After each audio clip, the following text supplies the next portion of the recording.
What is up, guys? It's Jake from the Sanctum Squad. This has been like probably the most requested video we've ever had on the channel, but I finally made the Beetrooper deck. This video isn't going to be entirely positive. I'm going to try and be as factual as possible because I don't want to try and lie to you to make you think this deck is better than it is. But yeah, so, and as well, if you want to support us, please do buy from tcgaccess.co.uk, the link will be in the description. So yeah, here's the profile. So for the monster lineup, so we play free skate buggy. You got like with like the new waves of support, you got to bear in mind that everything with Beetrooper in its name did actually just become better because there are new cards that support them directly. So like that's not really changed. Scale Bomber has also become a lot better. It's like this is like one of the best extenders in the deck now because you do want to open with it because it is a Beetrooper. It means that you sort of like get to put it back into your hand like at the end of your turn, and then you can use like this in combination with like Sting Lancer to disrupt your opponent. And then we play Free Sting Lancer. I think this is like one of the most disputed cards in terms of ratio that I see on like the Beetrooper group and whatnot. Honestly, I would play 4 of this card if I could. So you've got to bear in mind that like 50% of your games, you're going to go second. This card is live like every single time you go second.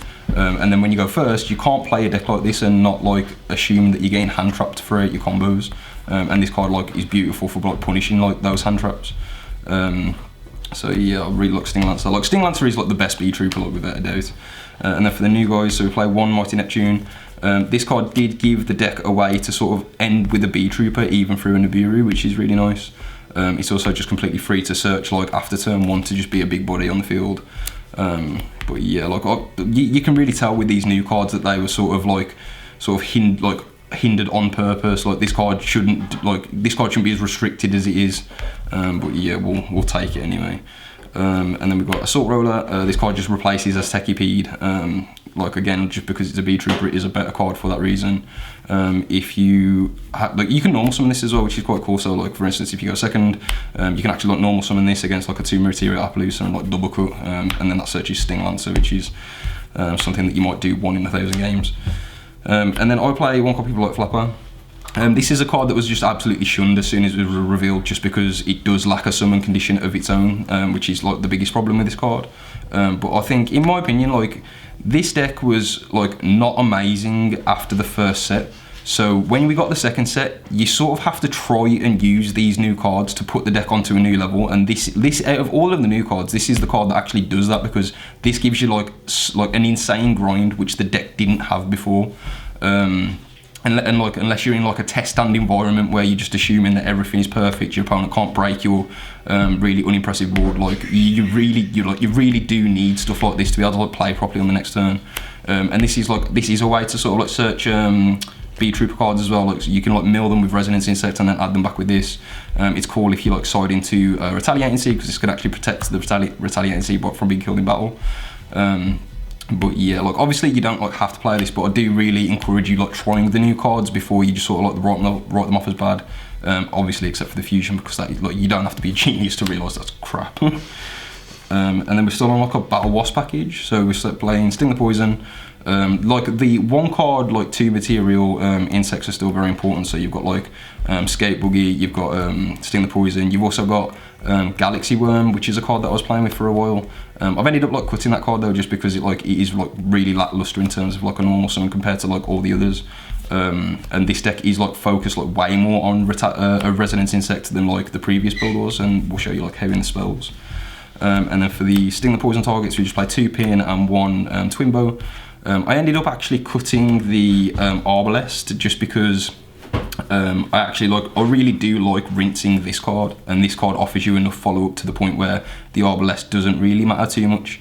And what's cool about like this card is that like this is actually like not a bad card to open, which is like weird to think about, because like with Arbalest, if you like discard that for Pico for instance, that adds nothing to like your combo. But like if you discard this, you can actually like revive this throughout your turn, and then like it does its job basically. But yeah, that's like the Battle Wasps. And then obviously we play 3 copies of Resonance Insect. Somehow I managed to get 3 Ultimate Impermanents before I managed to get 3 Supers from the same set. But yeah, like this card is like cracked. It's a card that I'm still very much focusing on, because I was actually like hoping that this deck would get like support to the point where we could sort of like not have to rely on this so much. That is absolutely not the case. It is still the best thing in the deck. But yeah, again, that's like a card that you'd play 4 if you could. We played the 1 copy of Gokipole. I honestly see a world where this is a free of. Like, I do think there is a build out there which is like good, but the place 3 of this card along with the vanilla to like pop stuff, because like this deck is really lacking in that sort of department. And I do think as well there is a build in the future where you'll play like 3 Gokipole, 3 Resonance Insect and 3 Retaliating Sea with a Brave token package, just so that you can actually put up an interruption, which is what this deck like really did want. Another card that I'm playing, and you gotta bear in mind that I'm only playing this card because I'm playing Light Flapper. So with Parasite Paranoid, what's quite cool that you can do is that for like your Resonance Insect combos, you can actually search Sting Lancer, and then even if your opponent doesn't hand trap you, which is probably like not likely, like they should have hand trapped you anyway, you can actually use this you can equip this to something out of your deck with Pico, and then you can use this effect to force Sting Lancer out to search for Flying Sting, and then you're absolutely free at that point to get this off your Invincible Atlas. Just bear in mind though that if you don't want to play this card, then you just don't play this card either. Like, that is there to support that card. And then we play 1 copy of Doomdozer, which is important for like all of the combos still. And then these are sort of like my going second cards.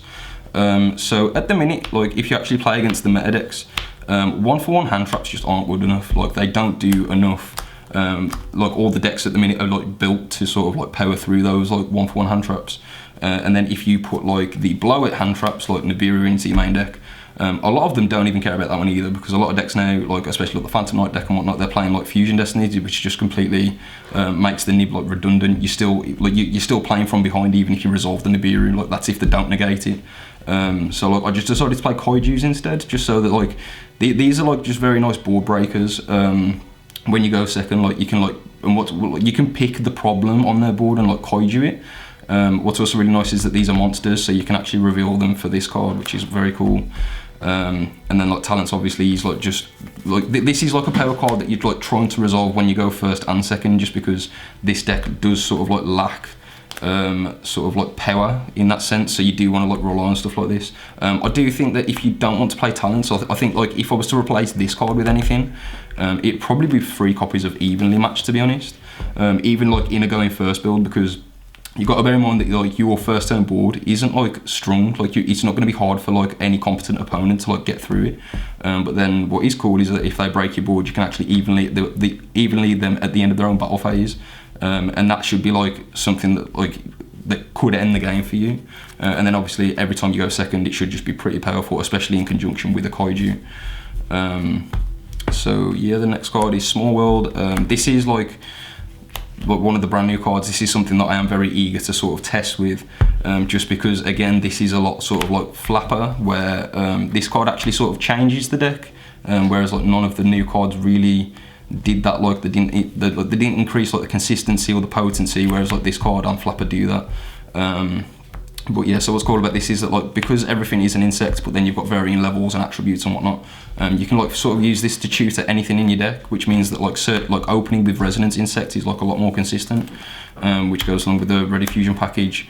Again, I really was hoping that the cross sheep combos was just going to be some gimmick that we did in the first set, but again, like that is still the most powerful thing this deck does. So I feel like it's correct to like focus on it, to be honest.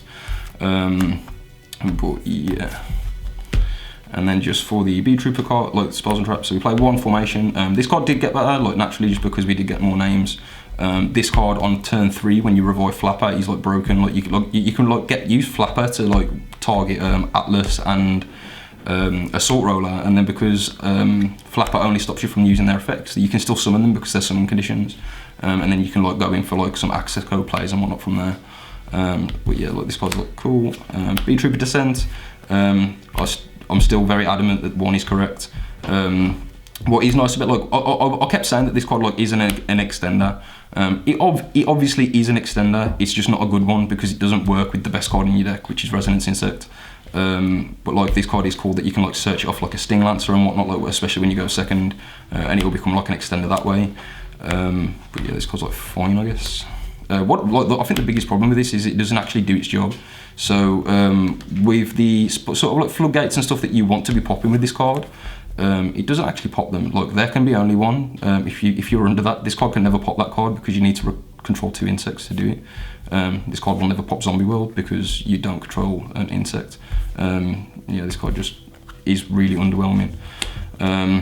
And then 1 Fly of Sting. I feel like this card is sort of similar to Goki Pole. I would not blame you at all if you wanted to play 3 of this, because even when you go second, it is mandatory that you have to end on your turn on this card.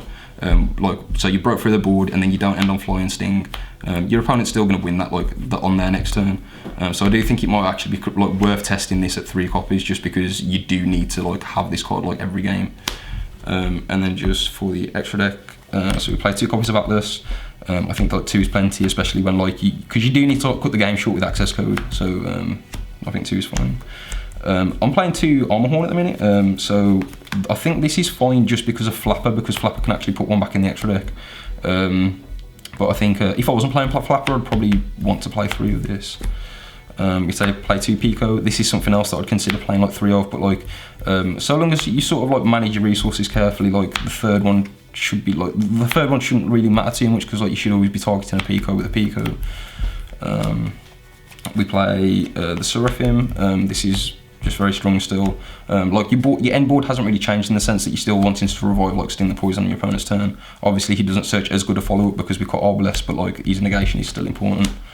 We play 1 of the Shinobi guy. This guy does come up for Nib tokens and stuff like that. And he also just lets you get rid of stuff like Skate Boogie and even Atlas sometimes, that are locking you into insects, into something that doesn't, that you can use into the climate access code. Obviously the access code to win the game. Hauki Firebrax for when your only play is Sting the Poison. Doesn't come up too much, but even when you go second, it's pretty cool for link climbing. Phoenix, because Descent is just not a reliable way to pop a spell or trap. Almirage, because you will have hands where you just need to go Resonance into this and then search Lancer, and that'll be the end of your turn. Cross Sheep and Quaggar, obviously, because this is somehow still the best thing the deck does. And then just the 1 Cicada King. But yeah, I haven't really got a solid side deck built for you. One of the problems that I've found in the format is that when you go first, for instance, it's really not hard for any of the new decks to just completely break your board. So when you've got this set face down, for instance, the Sword Soul deck can literally just reveal the shooter, and that's sort of the end of the game. Against the Lyrillus deck, they will force this way before they try and Zeus you. But yeah, it's just very unfortunate that this has happened to this deck, because I think it was an amazing concept, and Konami just didn't really follow up too much on it. I'm really hoping that in the next wave of support, in the OCG, we do get an OCG exclusive card, sort of the Plunder Patrol Raven and whatnot, because I really do feel this deck is incomplete, to be honest. So that was my take on the Burst of Destiny Beetrooper deck. I'm not gonna lie, my testing has been quite shallow for this, but I did want to try out the new cards, because I sort of already know that if you were to play similarly to the Dawn of Majesty lists, it's just not gonna go well. You're gonna really struggle against the new meta. So I do think something needs to change. It either needs new cards, which is what we were hoping to get in Burst of Destiny, which they just didn't cut the cheese. But yeah, so thank you for watching. Comment, subscribe.